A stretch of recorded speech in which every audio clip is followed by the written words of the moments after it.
Elle était assez libre d'en parler. Ah oui. Alors, me souvenir de la première fois. Ah, il n'y a pas de sujet tabou. Elle, il n'y a pas de sujet, il n'y a pas de filtre. Il n'y a aucun filtre. Donc, Donc quand elle y a été la première fois avec son premier copain, on l'a su, sans souci. Nos autres enfants, on l'a su aussi. Hein. Ça, c'est un truc qui n'a pas été... et il n'y a pas de sujet tabou à la maison. Alors, déjà- Donc elle a suivi l'exemple de ses oui, je frangines. crois qu'elle a suivi l'exemple de sa fratrie. Vous voyez comment ça se passait, donc elle a toujours parlé librement de ça. À ses sœurs, à son frère. Non, Alors, puis elle voulait que tout ce qu'elle faisait dans sa vie ressemble à ce que faisaient ses sœurs. et Le son mariage, l'enfant, la contraception, enfin je dis tout ça dans le désordre. Mais elle a toujours eu ce repère-là. Donc mes sœurs ont fait ça, je fais ça. Dans la vie courante, c'est ça, même encore. Hein. Produire le schéma pour vraiment peut-être se sentir bien intégré dans la famille. Elle y était intégrée dans la famille. Mais pour conforter cette situation de frangine, et elle s'est comportée comme les autres. Elle a essayé de se comporter comme ça. C'est nous, les parents, qui lui avons conseillé, parce qu'elle prenait la pilule depuis l'arrivée des règles. Comme elle était interne, c'était conseillé de leur donner la pilule le plus mais elle revenait de son internat, il y avait que la moitié de la plaquette qui était mangée. Donc je me suis dit, si elle a un rapport sexuel ou et c'est quand elle a eu bon, on a tenu le coup, mais quand elle a commencé à avoir une relation sérieuse avec son premier copain, c'est moi qui lui ai conseillé. Je lui ai dit, ce serait mieux et tu aurais pu à t'en occuper. Une fois que l'implant est posé, tu t'en occupes plus.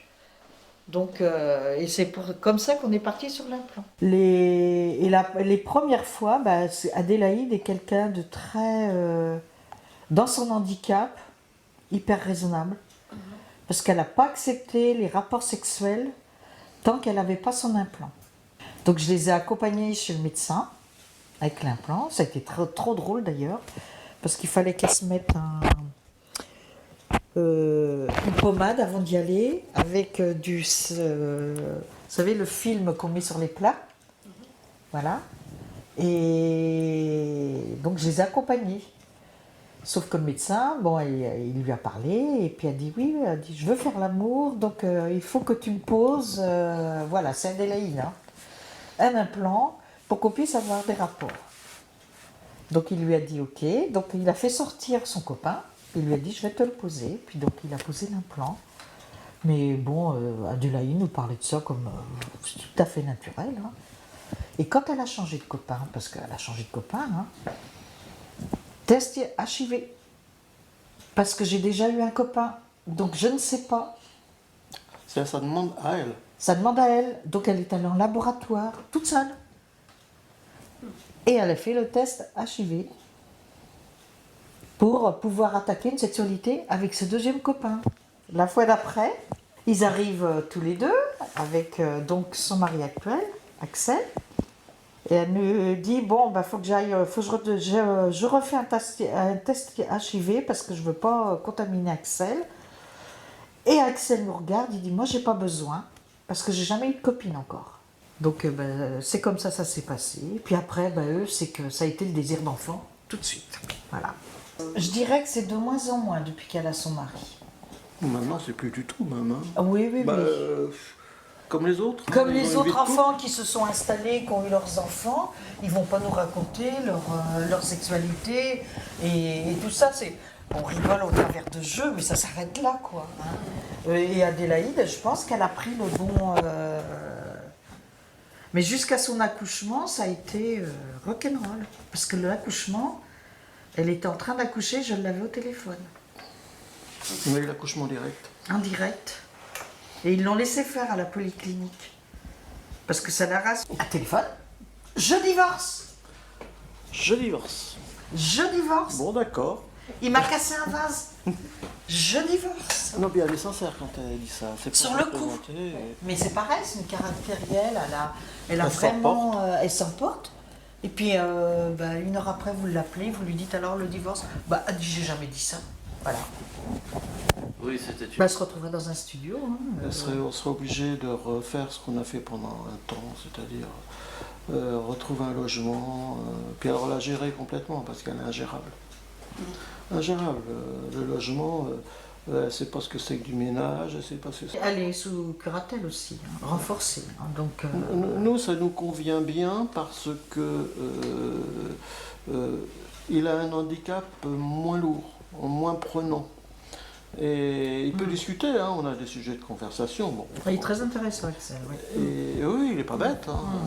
Il n'est pas bête, donc mais il a une espèce de faiblesse, c'est-à-dire qu'il ne sait pas dire non.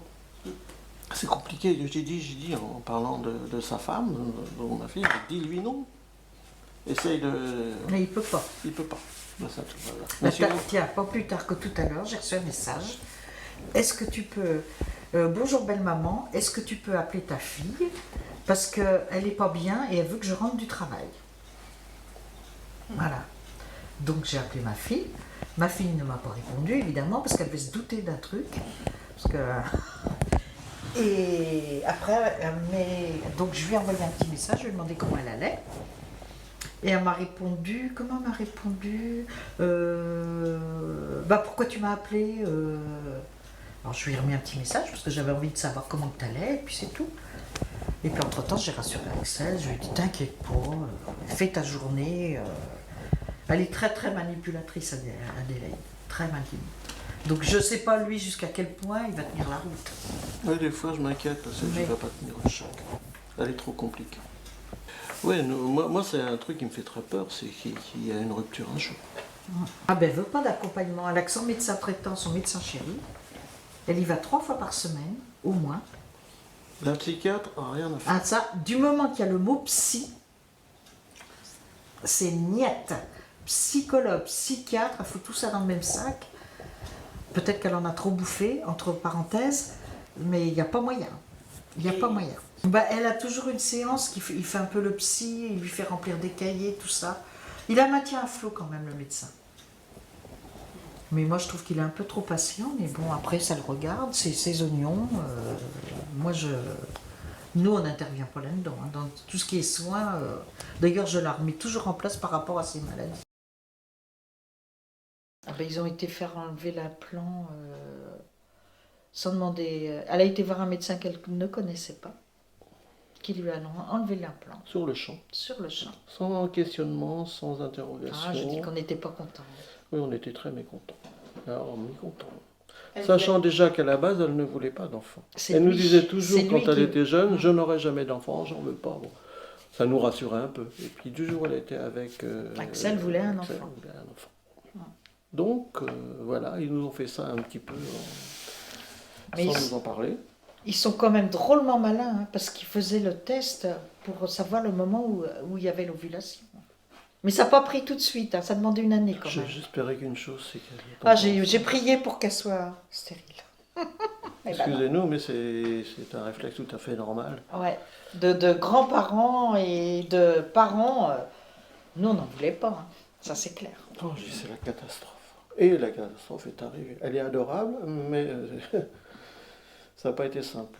Bon, on ne va pas revenir là-dessus, mais... On ne pouvait pas intervenir elle était avec son copain, on ne pouvait pas intervenir là-dedans. De quel droit je l'aurais empêché d'avoir un enfant? Quand elle était beaucoup plus jeune, un jour on parlait justement d'enfants, et elle me disait, moi je ferais comme mes sœurs, j'aurais un enfant. Et je lui avais dit, tu sais, toi, c'est guère possible. Avec tes soucis, elle s'est mise à vomir dans son assiette. Mais ça nous mettait quand même un truc de plus sur les épaules. C'était pas rien. On avait élevé Adélaïde avec beaucoup de... difficultés. Beaucoup de difficultés. Et puis ben, on se dit, elle va nous faire un enfant.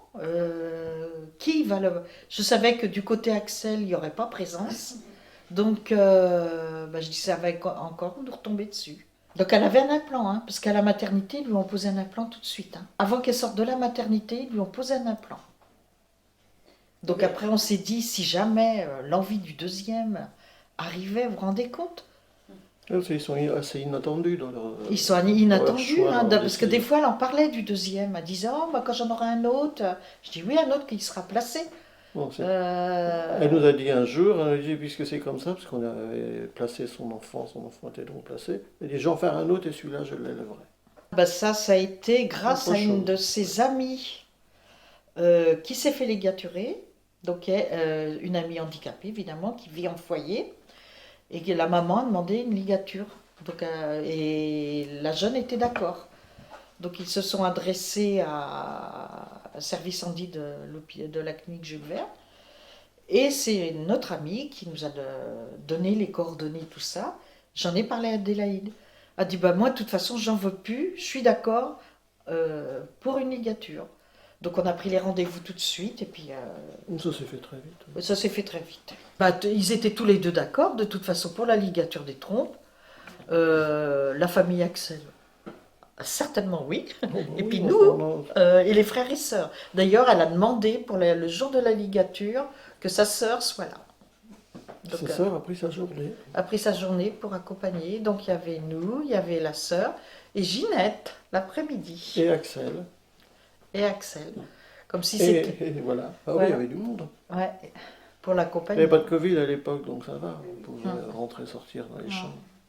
Et elle est un peu crue avec sa fille parce que les TISF qui interviennent dans leur domicile, avec la petite, au domicile des handicapés, quand ils ne peuvent pas avoir leur enfant tout seul. Donc elle est là pour les accompagner. C'est un goûter, c'est un repas, c'est aller acheter une paire de chaussures pour la petite. Donc c'est une technicienne TI d'intervention familiale et sociale. Voilà. Et ça se passe toujours très bien. C'est des gens adorables, qui sont bien à l'écoute et qui sont bien à la portée des Et ça, parents. ils acceptent, les jeunes, le Et reste, elle ils les acceptent. accepte volontiers. Oui, parce que- Adélaïde les accepte, les TISF, parce qu'elle n'accepte pas tout. On dit qu'il fallait qu'ils fassent attention à ce qu'ils disent à leurs filles. Donc il y a certainement eu des conversations devant la petite qui n'avaient pas lieu. Hein. Donc je pense qu'il faudrait peut-être freiner, parce que comme elle n'a pas de filtre, elle est capable de dire à sa fille... Pour elle, elle a toujours vécu comme ça. Pour elle, c'est une situation normale. Famille d'accueil, papy, mamie, parents. Avec tous les intervenants qui sont autour. Non, elle est même bien, cette gamine, elle est Oui, joyeuse. elle est même Vérissa. joyeuse. Et qui Elle chante, elle danse, elle est fait indépendante aussi. indépendante, Elle joue seule. elle s'organise dans ses jeux, tout. Je suis surprise. Mais enfin bon, il y a l'impact de la famille d'accueil. Hein. Parce qu'elle serait avec ses parents tout le temps.